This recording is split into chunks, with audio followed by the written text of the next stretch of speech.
لو فايز لوتري ورقمك تحت 21,000، فجهز نفسك، النشرة الجديدة نزلت. دي كده النشرة. الجزائر لو رقمك أقل من 37,000، ولو أنت تبع مصر أقل من 21,000، ونيبال الرقم ده بتاعها اللي هو 6,500. وأفريقيا لو أنت مش تبع حاجة من الإكسبت دول فأنت تبع أفريقيا على طول، ف45,000. أي حد أرقامه بقى أقل من الأرقام اللي معروضة هنا. النشرة الجديدة اللي هتقابل بعد شهرين من دلوقتي، فهتقابل تقريبا شهر 2.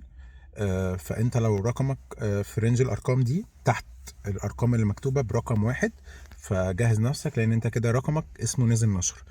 ايه اللي بيحصل بقى؟ المفروض تعمله ان انت خلال اسبوع كده، اقل من اسبوع، بس خلينا نقول اسبوع، بعيد عن الاجازات الرسميه في امريكا وفي مصر، هيبتدوا يعملوا الجدولة ده، يعني رقمك يتجدول وينزل له ميعاد.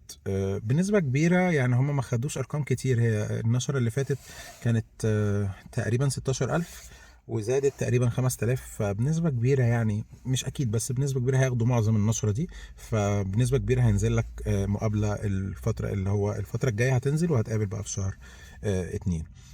فجهز نفسك، وإن شاء الله يعني ربنا يكرم وكله يجيله مقابلات يعني، وتيجوا تنوروا أمريكا قريب.